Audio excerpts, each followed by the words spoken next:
In occasione della festa nei giardini di Palazzo d'Orleans a Palermo, per il 70° anniversario dell'autonomia siciliana, 170 giovanissimi studenti di età compresa tra i 9 e i 12 anni, accogliendo l'invito del Presidente della Regione Schifani, hanno trascorso la mattinata tra i viali del parco accompagnati dai loro docenti, dalle dirigenti scolastiche, dell'Istituto Comprensivo Livatino di Ficarazzi e dell'Istituto Pertini di Palermo.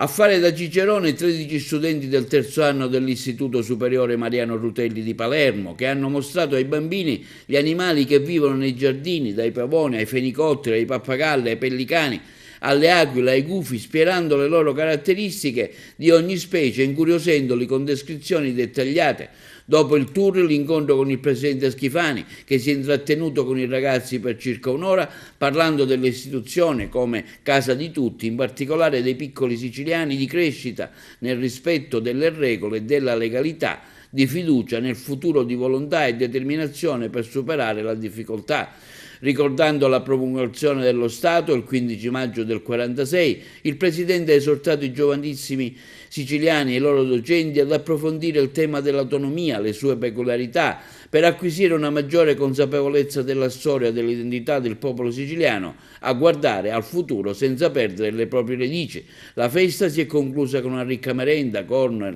popcorn, zucchero filato, cappellino, il simbolo della Tinacria, donato ai bambini visibilmente entusiasti del tempo trascorso nei giardini di Palazzo di Orleans.